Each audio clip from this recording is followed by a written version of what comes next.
Hello hello. ये जो public है ये सब जानती है, पब्लिक है ए बाबू, ये पब्लिक है पब्लिक।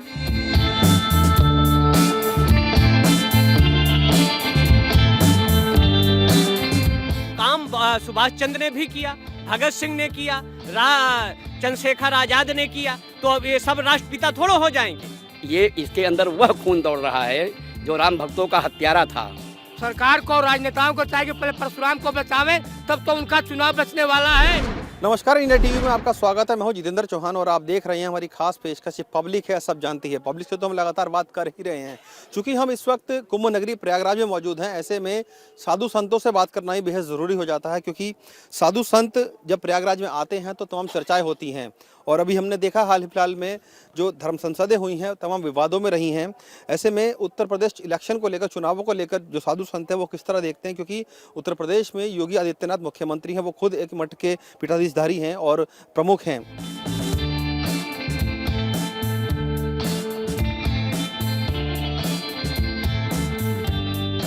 हम प्रयागराज में मौजूद हैं, माघ मेला चल रहा है, तमाम साधु संत यहाँ पे इकट्ठा हो रखे हैं। हाल ही में धर्म संसद यहाँ पर भी हुई है, कुछ निर्णय वहाँ पर भी लिए गए हैं। हिंदू राष्ट्र बनाने की बात की गई है। तमाम साधु संत यहाँ पर मौजूद है, बात करेंगे। सबसे पहले महाराज जी से बात करते हैं। महाराज जी प्रणाम। मैं आपसे बात करना चाहूँगा कि उत्तर प्रदेश में योगी आदित्यनाथ मुख्यमंत्री हैं और साधु संतों की बात वो खूब करते हैं। चुनाव अब होने वाले हैं।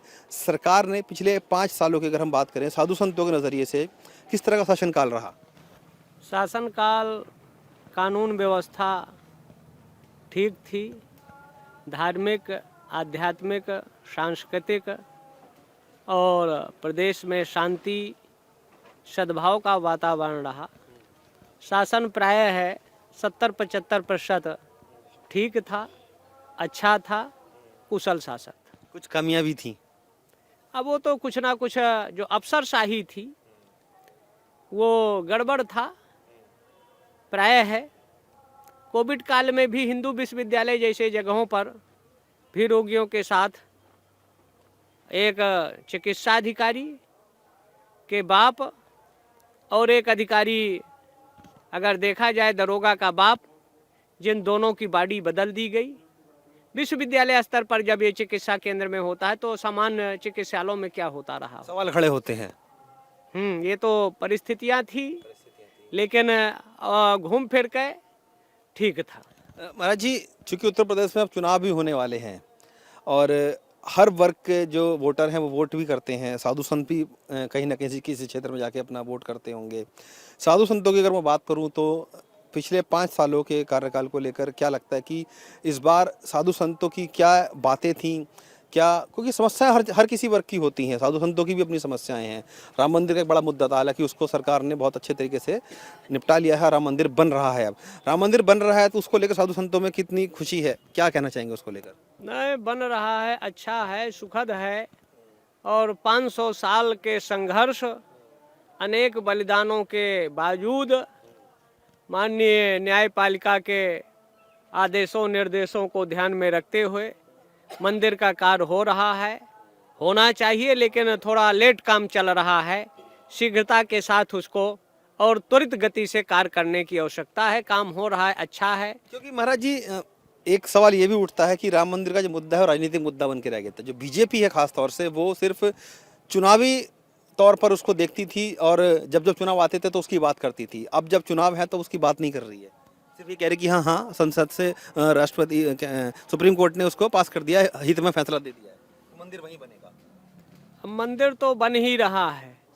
अब ये बीजेपी वाले बताएंगे कि क्या नजरिया उनका बात करने का है, क्योंकि वो तो अक्सर यही बात करते थे। राम राजनीति का केंद्र नहीं है। राम आस्था, श्रद्धा, भक्ति और विश्वास के केंद्र हैं। करोड़ों अरबों लोगों की आस्थाएं भगवान राम से जुड़ी हैं, जो न्यायपीठ है। और राष्ट्र से उग्रवाद, आतंकवाद को उन्होंने समाप्त किया था।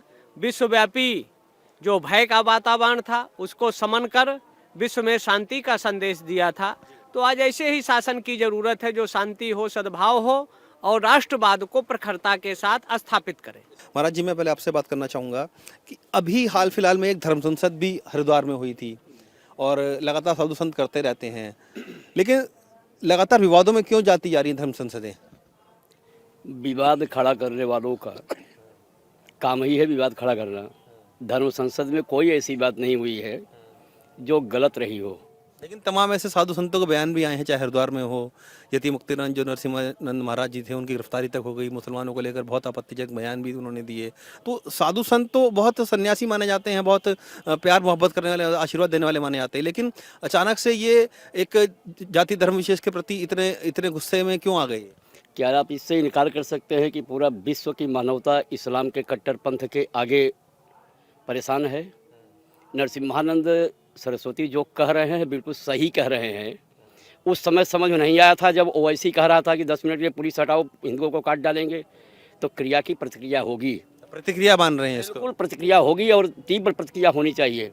और एक दिन पूरा देश का हिंदू समाज नरसिम्हानंद बनेगा। अब उसके अलावा कोई चारा है ही नहीं, क्योंकि जो देखिए सवाल यहाँ से पैदा होता है, इस्लाम को आपका मीडिया और हमारे यहाँ के नेता ज़्यादातर शांति प्रिय कौन कहते हैं? मुसलमानों का एक कर्म बताइए जो शांति प्रियता का परिचायक हो। मीडिया उसको मीडिया बखान नहीं करती उस चीज़? नहीं, आपने कहा ना कि विवादित बयान दिए। आपको विवादित लग रहा होगा ना? मुझे नहीं लग रहा है, ये लोग कहते हैं ऐसा। नहीं, गलत कहते हैं, ये पागल हो चुके हैं। इनका तो कायदे से ट्रीटमेंट और इलाज होना चाहिए। क्या इलाज होना चाहिए? बस वही जो नरसिम्हानंद जी कह रहे हैं वही होना चाहिए।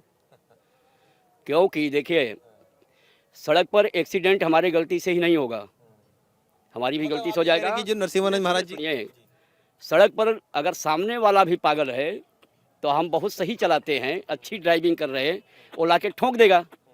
इस्लाम के जो भूखे भेड़िए हैं वो पूरे देश को अराजकता में डाल रहे हैं। महाराज जी बताइए, इस्लाम को लेकर इतना गुस्सा क्यों है साधु संतों में? इस्लाम क्योंकि देखिए वो भी तो एक धर्म है ना।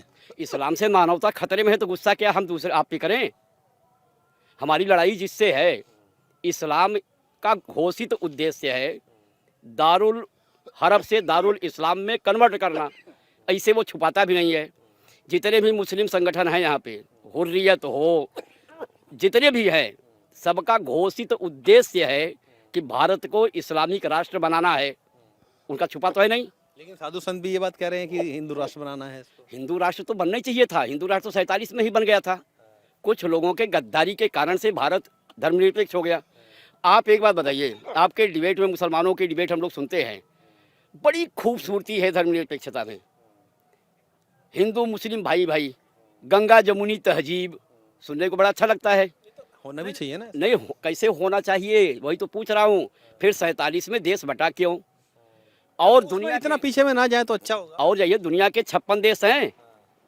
हम इतिहास में नहीं जा रहे, वर्तमान देखो ना आप, प्रेजेंट टाइम में दुनिया के 56 इस्लामिक जो बाहुल्य राष्ट्र हैं वो धर्मनिरपेक्ष राष्ट्र क्यों नहीं है? एक बता दीजिए।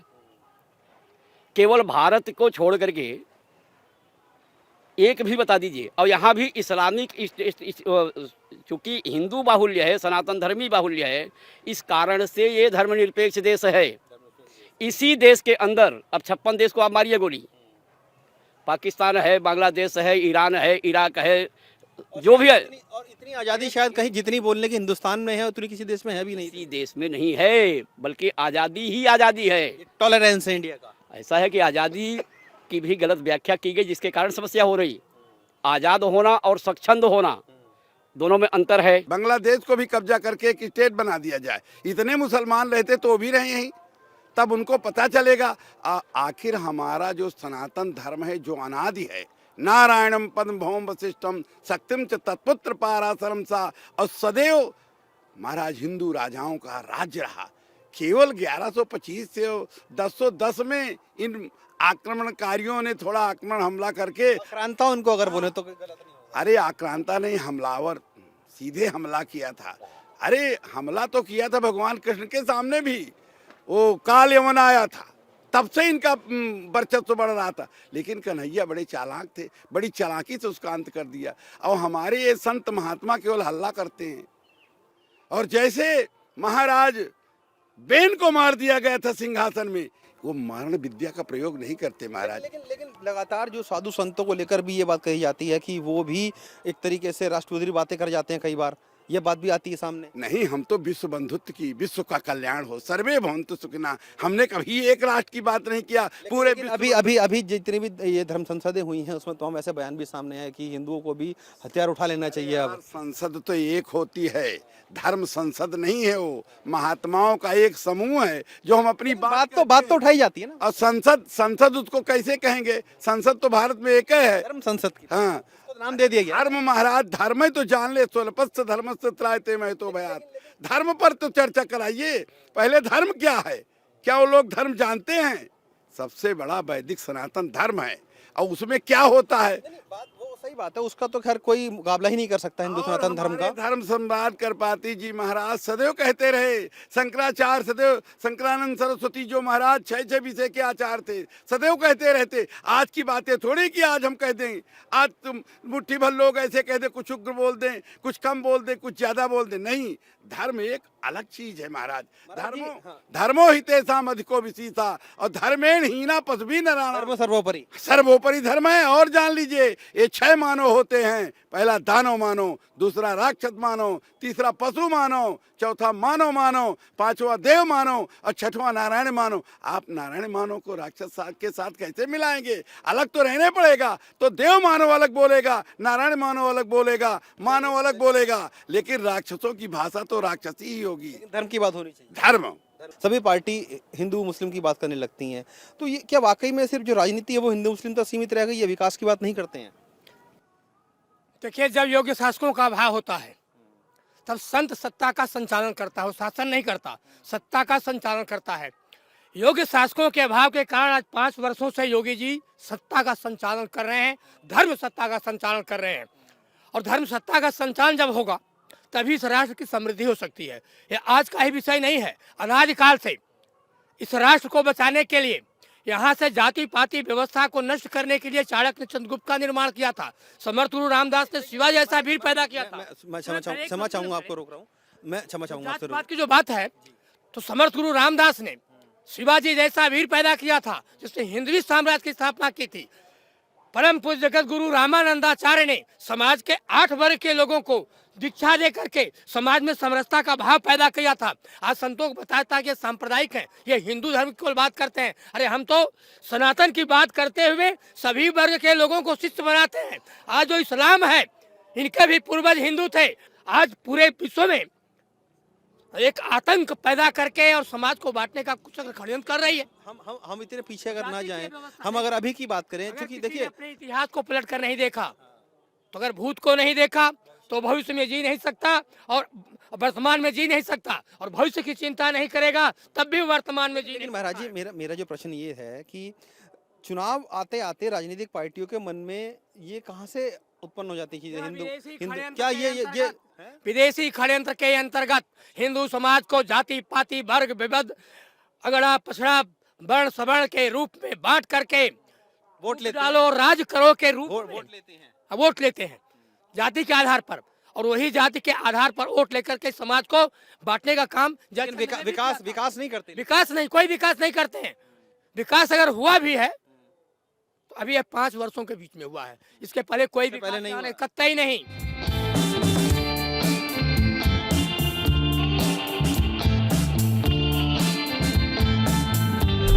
पिछले 5 सालों में आपको लगा कि हाँ वाकई में जो विकास कार्य होने चाहिए जनता के लिए जात पात से हटकर वैसे हुए हैं? हाँ, विकास किया है उन्होंने।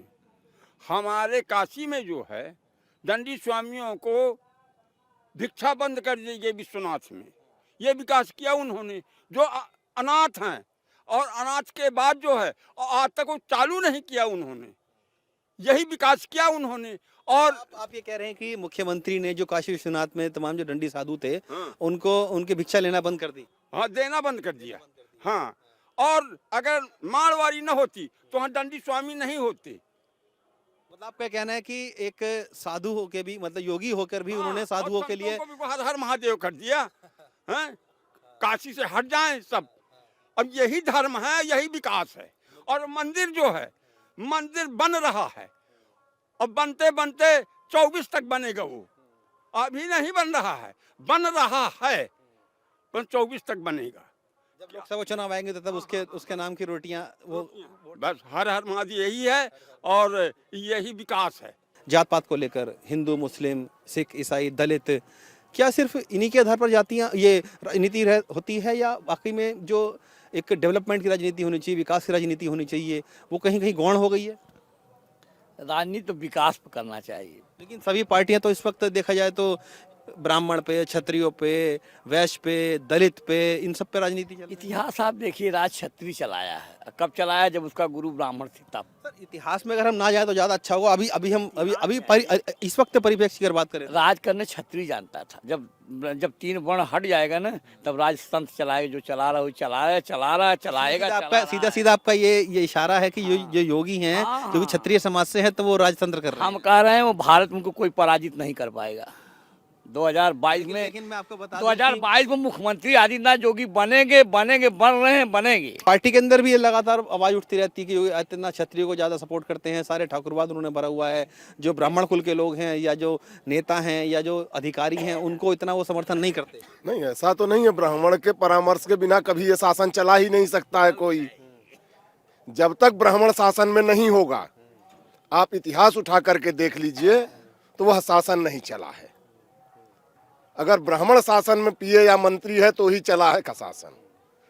तो योगी आदित्यनाथ कोई ब्राह्मणों को दुर्व्यवहार नहीं कर रहे हैं, वो रखे हुए हैं, ब्राह्मण भी है उनके साथ में। और जो जिस पद के काबिल है वैसा दे रहे हैं वो। अगर किसी में भेदभाव नहीं है, कुछ नहीं है, और महादेव की कृपा से उनकी फिर सरकार बनेगी। अब पहली बात तो भारत के संविधान को हर व्यक्ति मानने के लिए स्वतंत्र है। तो भारत के संविधान में कहीं भी मोहन करमचंद को राष्ट्रपिता नहीं लिखा है।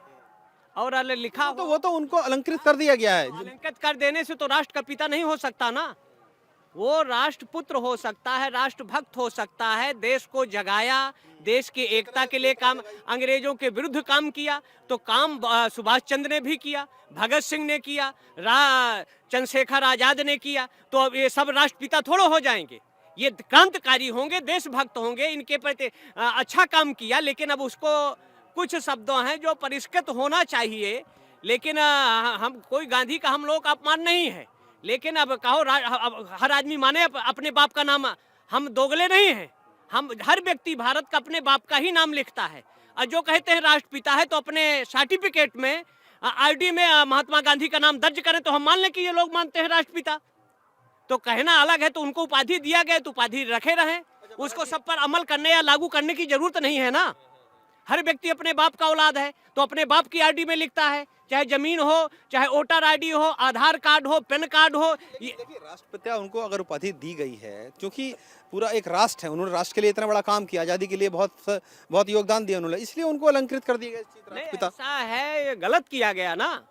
समस्या है, उस व्यक्ति ने कहा था विभाजन मेरी लाश पर होगा, और उन्होंने विभाजन करा दिया। अब विभाजन कराया किस धर्म के नाम पर? तो पहले तो विभाजन होना नहीं चाहिए था। अगर धर्मनिरपेक्षता खूबसूरती थी तो हिंदू मुसलमान का विभाजन क्यों? उनको एक रहना चाहिए। और अगर ये धर्म के आधार पर विभाजन हुआ तो भारत हिंदू राष्ट्र होना चाहिए। गौशालाएं बनेंगी, गौ हत्या पर रोक लगा दी, अच्छी बात है।